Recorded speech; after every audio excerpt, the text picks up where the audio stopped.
Hello there guys, welcome to one of my videos. Manchester United have just beaten West Ham by 3-1 at the London Stadium. Got to say, for 60 minutes West Ham were very dominant. They was very good on the counter-attack.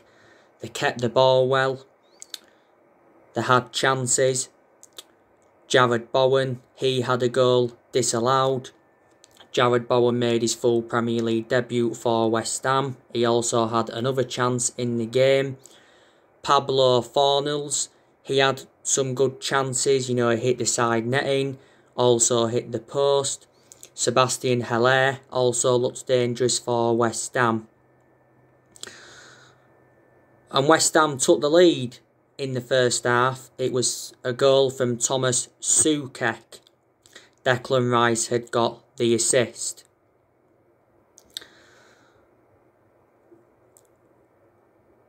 Obviously, Solskjaer had brought Donny van de Beek off, and he also brought Edinson Cavani off. I was disappointed that Donny van de Beek went off. Donny van de Beek did start the game, so that's his second start now in the Premier League for Man United.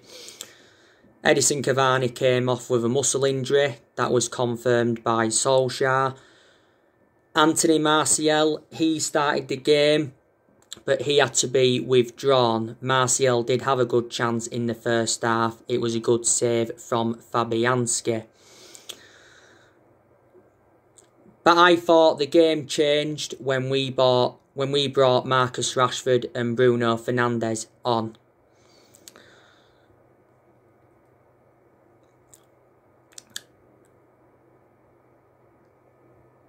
Our equaliser came from Paul Pogba.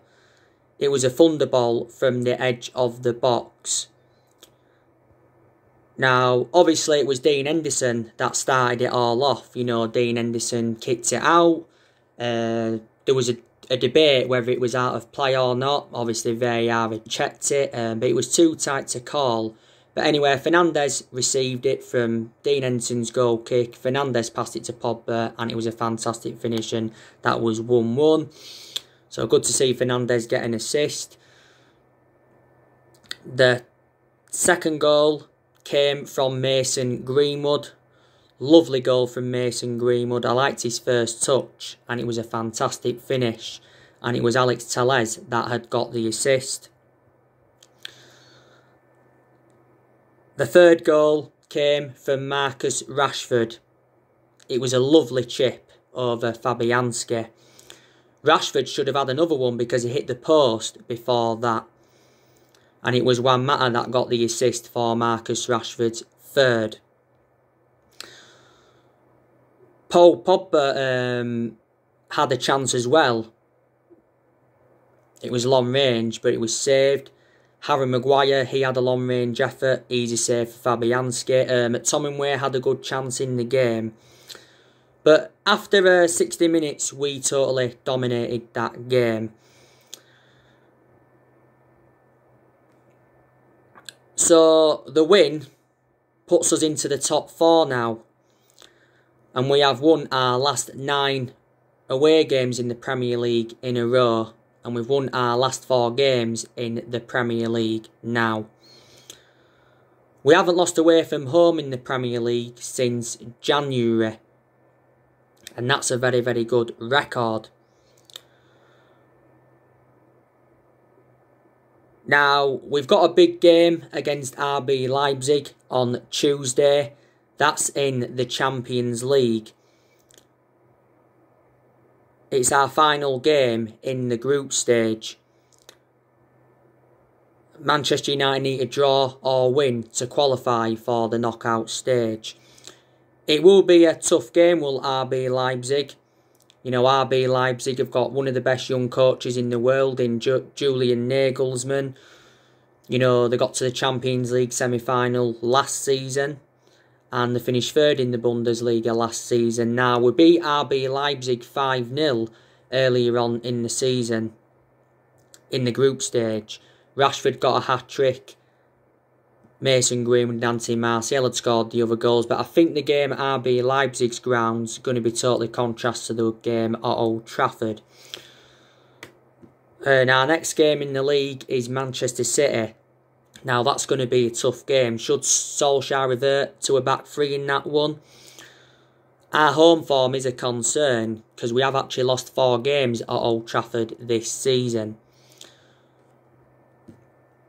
So at home, we've got to replicate what we're doing away from home, then we should be fine.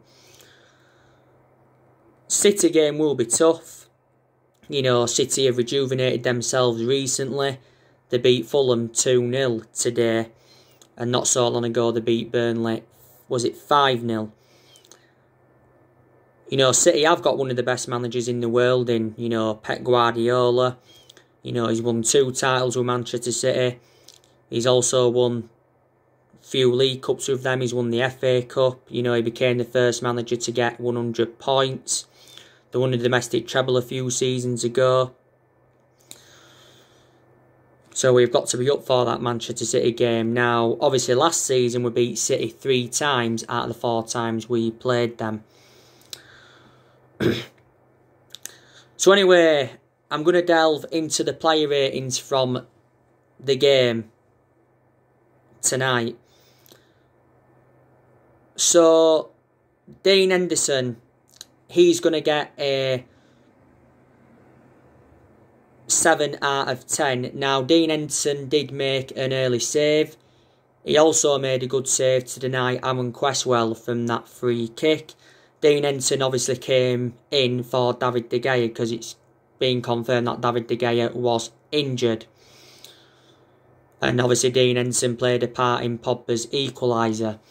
And a lot of Manchester United fans have now been saying, you know, we should put Dean Henderson as our number 1 because he's reliable enough to become our number 1 goalkeeper. You know, he's got that experience behind him because he did endure 2 successful loans with Sheffield United. He's had loan spells with Stockport, Grimsby and Shrewsbury before. We got Dean Henderson at the age of 14, so he has been part of the club for several years. And during the summer, he signed a 6-year contract with Man United. Now, Wan-Bissaka, I'm going to give him a 6 out of 10. Now, he did make a mistake in the game, but he made up for his error because he made a fantastic tackle. I think it was on Jared Bowen. Defensively, he was okay. He didn't really do much though going forward. That's my concern about Wan-Bissaka. You know, he doesn't show much attacking intent, and his distribution also concerns me. But you know, this is Wan-Bissaka's 2nd season at the football club. But yeah, he's going to get a 6 out of 10.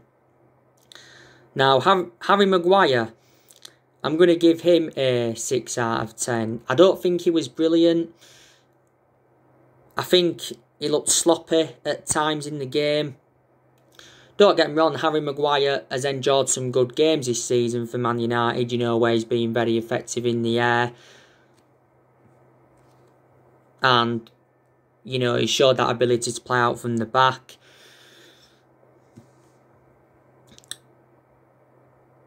But, you know, there's been games where he hasn't been so consistent. You know, he did have early season troubles. Victor Lindelof, I'm going to give him a 6 out of 10. I thought he was poor in the first half, Victor Lindelof. I thought he was exposed too much by West Ham's attack. But I thought in the second half, Victor Lindelof improved. So he's getting a 6 out of 10. But Victor Lindelof and Harry Maguire, they're both too slow. And that's my element of concern. And, you know, Victor Lindelof is not on the same level as Harry Maguire. Now, Alex Telles, I'm going to give him a 6 out of 10. I don't think his crossing was to his usual standard in the game this evening. He did show some good attacking intent at times. I also thought he was exposed a few times by West Ham's attack in that first half. But Telles, like I mentioned, did get an assist in the game, so that was good to see. So 6 out of 10 for him. But I said to you, didn't I, Telles is going to be a very, very good signing for Man United. Now, Donny van der Beek, I'm going to give him a 3 out of 10. I don't think he was good, you know, when he was on the pitch. I thought West Ham exploited him far too easily. Probably his first bad game in a Manchester United shirt, but I still think that he should have been kept on, Donny van de Beek. But it's good now that he is obviously getting his chances. Donny van de Beek did say, didn't he, that he's obviously not bothered in what position he plays in as long as he can help the team win. I think he's more effective in that deeper role, but he can play in like 3 different roles, can't he? Scott McTominay, I'm going to give him a 5 out of 10. I don't think he had the best of games, but like I said, he did have a good chance, and I think it just went past the side netting.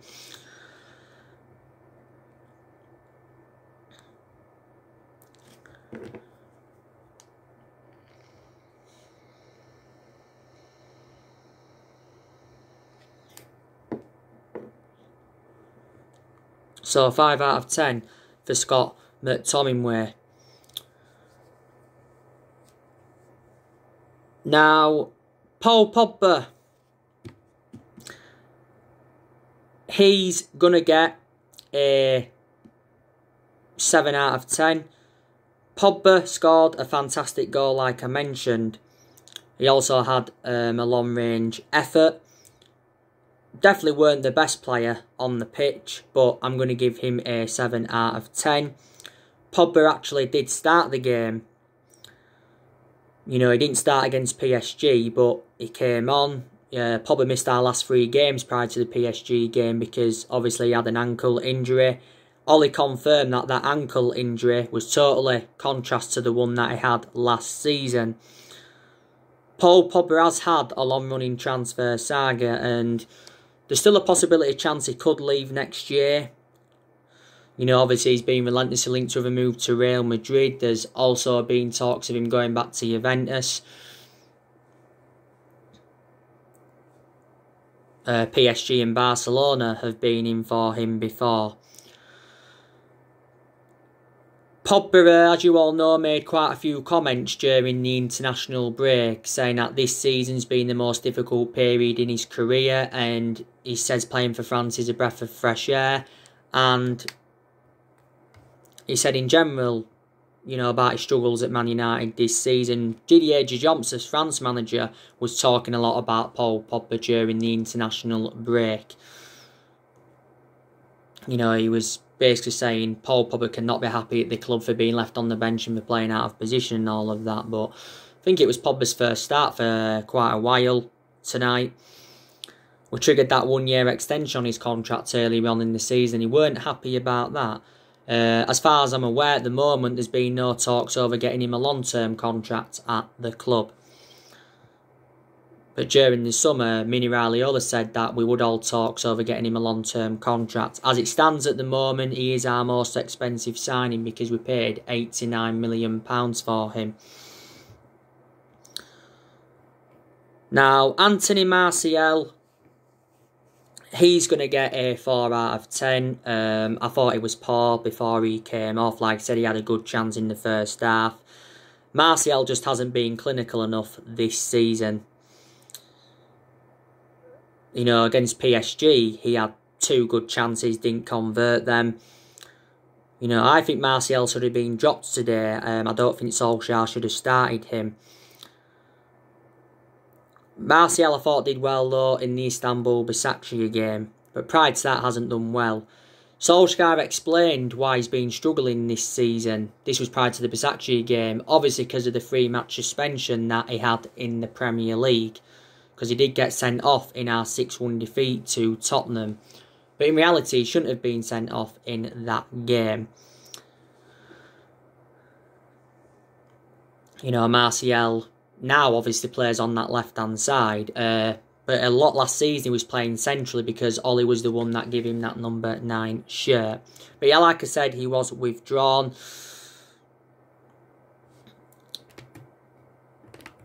Mason Greenwood, he's going to get a 7 out of 10. Made a fantastic impact. Greenwood scored a good goal. That was our second goal. I think that's his first goal, is it, this season? His touch was so good. Greenwood's. I think he also had another chance as well, but didn't obviously take that chance. So yeah, 7 out of 10 for Greenwood. To be honest with you, I haven't had much of a perception on Greenwood this season, because obviously he's had personal issues, he's obviously had injuries, he was obviously out with illness at one point, but he is the foreseeable future for Man United. You know, Greenwood's got a contract with the club till 2023, and at the start of this season we give him that number 11 shirt. You know, usually now plays on that right-hand side. You know, a few times we've played him centrally, but I prefer him on that right-hand side, Mason Greenwood. Edinson Cavani, 4 out of 10. I don't think he was too good before he went off either. But Cavani still enjoyed a fantastic start to his Manchester United career. You know, last week he came off the bench and scored twice against Southampton. He also got an assist.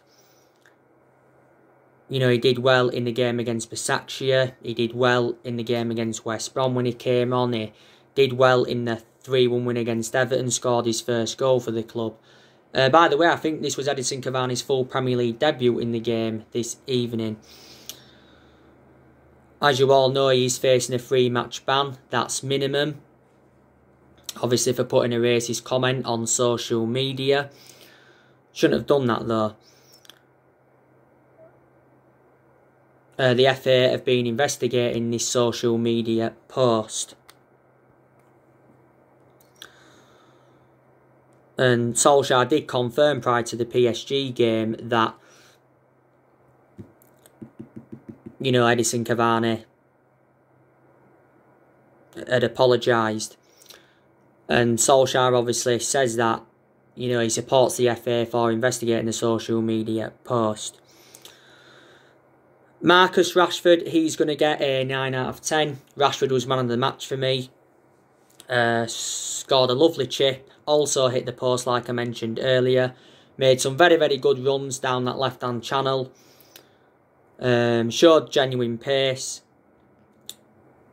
And I just like the way he gets runs in behind. His finishing's really, really improved at Man United. Rashford didn't start the game this evening. Obviously, he did have a shoulder problem prior to the game. But yeah, what an impact he made. I've always said that Rashford's much better out wide than playing centrally. I've always said it. Rashford turned 23 a few weeks ago. You know, he's been a United player since the age of 7 and he's been in our senior squad since 2016. And he's just improved in general under the Ole Gunnar Solskjaer era.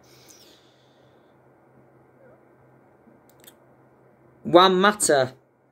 Now I'm going to give him a 6 out of 10.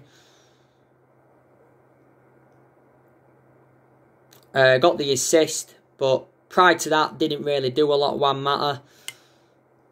I think Juan Mata, though, has enjoyed some good games this season for Man United.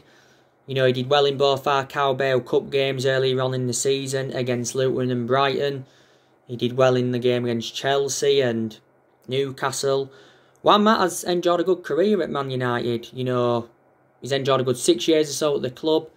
Got him for like £40 million from Chelsea back in 2014. And he scored 50 goals for Man United in all competitions in over 200 appearances.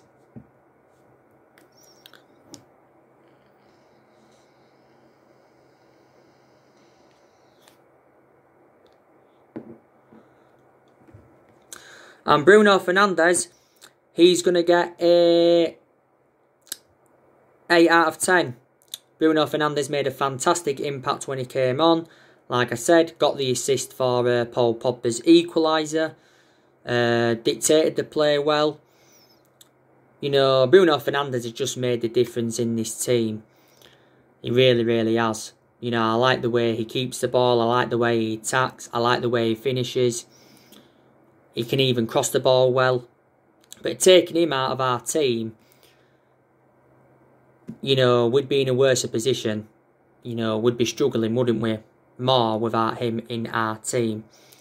But yeah, Ollie made the right decision by bringing Fernandes and Rashford on. You know, I think Fernandes actually should have started the game. But I think he shouldn't have taken Donny van de Beek off. You can say maybe he shouldn't have taken Edinson Cavani off, but obviously Cavani had a muscle problem. Fernandes has endured nearly a year now at Manchester United. You know, he scored so many goals for the football club. A lot of his goals have come from the penalty spot. He did win Player of the Month for November. He's won it quite a few times now. We paid €55 million for him from Sporting Lisbon back in January. Fernandes is under contract with the club till 2025. But he is the best signing we've made since Alex Ferguson retired. So that is your player ratings from our 3-1 win against West Ham. From a West Ham perspective, they'll be very, very disappointed that they didn't convert their chances. I think David Moyes will have a lot to say about, you know, the build-up to our equalising goal, because, you know, there was talk saying that, you know, the ball did go out of play when Dean Henderson kicked it. Like I said earlier on, you know, it was tight. But West Ham, you know, like I said, you know, they've been in really, really good form. Prior to this game, they'd won their last 3 games in the league. Reflecting on this loss, though, they're now sitting 7th in the Premier League. They won't go down, you know, I definitely think, you know, West Ham will stay up. But like Ollie said after the game, you know, West Ham are a good team and, you know, they have got good players in their team. Obviously, they didn't have Mikel Antonio available because he was out with injury, wasn't he?